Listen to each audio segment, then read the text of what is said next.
Labadiena! Today I'm gonna be making an easel. And previously I made a bunch of easels and eventually it got somewhat boring. So I decided to make this one a bit differently. Not only because it will go to a special place, but also so I wouldn't get bored during the process. So I guess let's dive in. Of course, it starts with the lumber. I decided to go with the ash not only because I had plenty of it, but also I felt that it's a bit underrated as a wood species, at least here in Lithuania. I feel that ash beauty is often hidden behind the stain, or it's not used as often as it should be, because I feel that ash is really gorgeous and yeah, it's one of my favorite species of wood. Anyhow, I chose the slab and now I'm ripping it into more manageable pieces for milling.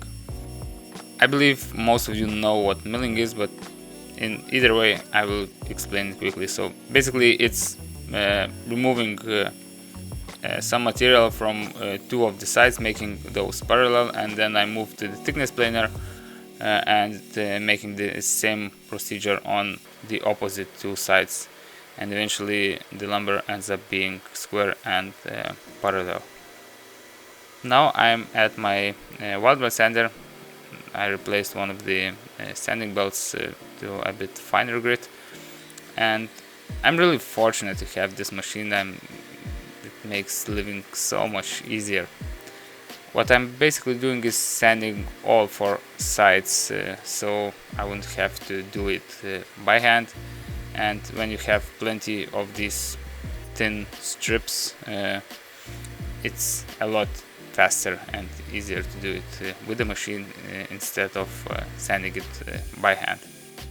And probably you already noticed that the material lengths and dimensions have changed, and that's because I kept the material I milled at the beginning of the video for the better project, because ash had some lovely waviness inside, and this will eventually get ripped into strips and I lose some of that character, so I wanted to salvage those pieces.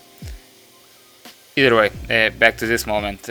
So I'm ripping the material with the bandsaw, not only because it's safer, but also because I wanted to lose as little material as possible in between the cuts, because I will be using book matched pieces and I wanted the grain pattern to match as closely as possible.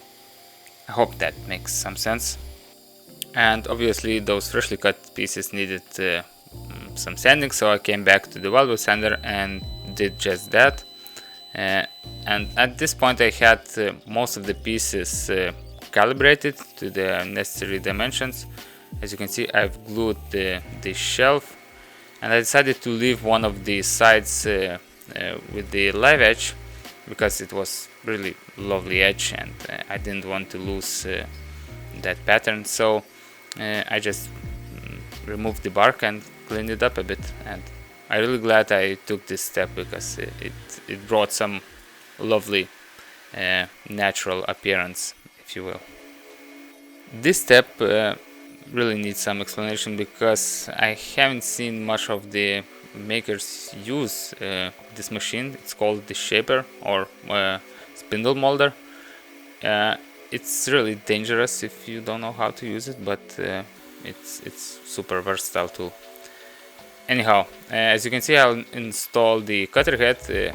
Basically it's the same thing as you would find on the jointer, it's just a bit shorter. I added a sacrificial fence. I pierced through the fence and added a strip with the thickness of the material I will be removing. Basically I created a small jointer here. So this allowed me to create a groove in the piece. It will come clear just in a second. Here you can see the profile I was creating on the shaper. So basically I just needed to create a lip on a couple of strips and this will hold the canvas, or should I say canvas frame, on the easel itself. And once those were done, I came back to trimming the shelf and eventually the rest of the pieces. And even though I didn't have any drawing prepared for this project, but I had one old easel, so I measured the angles off of it, adjusted the fence accordingly, and made all of the angular cuts, which were on the legs as well as the cross members.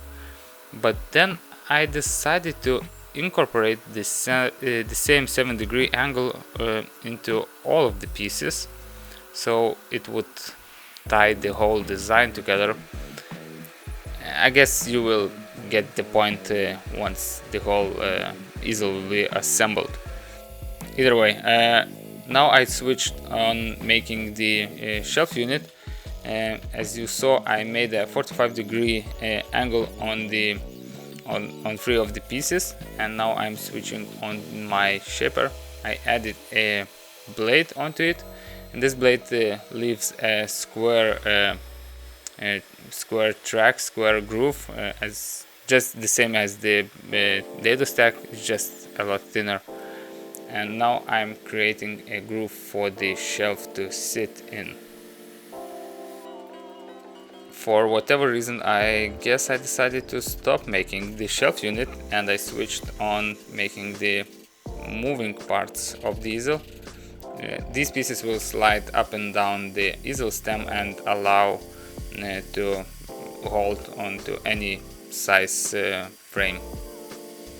And these holes are for the carriage bolts, and that's how I'm gonna secure these moving parts in place. And at this point I had most of the parts prepared, so I sanded those smooth to the touch and moved on to gluing the pieces together. So I'm starting with the upper holder, moving holder for the canvas. I've set it to dry and then switched on to assembling the lower shelf. And this shelf had more pieces, so I had to do the glue up in stages, but polyurethane glue cures really fast and it didn't take too long. And just about this moment I got really bored with this project, because I haven't really done anything unusual or special with this project apart from carefully choosing the wood. So I decided to do something I have never done before and replace those joints with the screws with some other joint. So as you saw, I drilled 25mm holes into these cross members. I transferred the locations onto the legs and drilled the same sized hole, but this time I haven't drilled all the way through. So basically I will be jointing these pieces with a 25mm dowel instead of any screw or any other fastener. Also, I decided that I don't want the dowels to be flush with the material, and I want them to be a bit broad and create the same 7-degree bevel or chamfer onto the dowels. So once I had these sections cut, I drilled tiny holes in the center of each piece.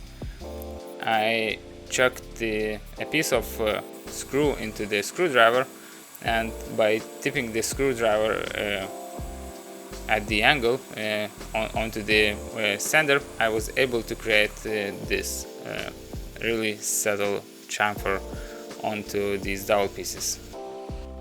And for whatever dumb reason, I decided to glue these dowel pieces into the cross members beforehand. Not sure why. I shouldn't have done that, but here I'm doing that. Anyway, I realized I haven't done one necessary task. I had to create a slot into the leg piece. So I secured the leg piece on the edge of the table and used my domino router securely laying on the table, and that made a lot of stability and allowed me to slide the domino machine really precisely, and this ended up being really crisp and professionally looking slot.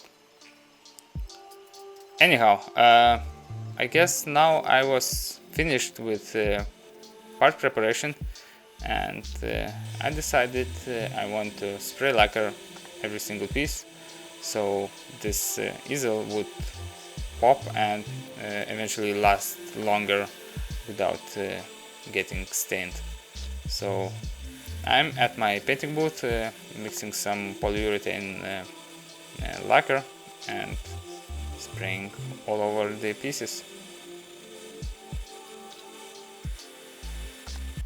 It's the next day and I'm on my final stretch of the build.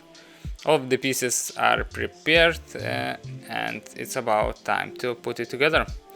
So I marked some locations onto the table so it would be easier to get the geometry right, and it was just a matter of applying some glue and snapping everything into place.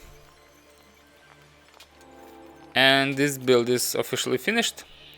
I think it's really great and actually fun to revise the old build and make it ever so slightly better every time, and I think that's a wonderful exercise and it improves you as a maker.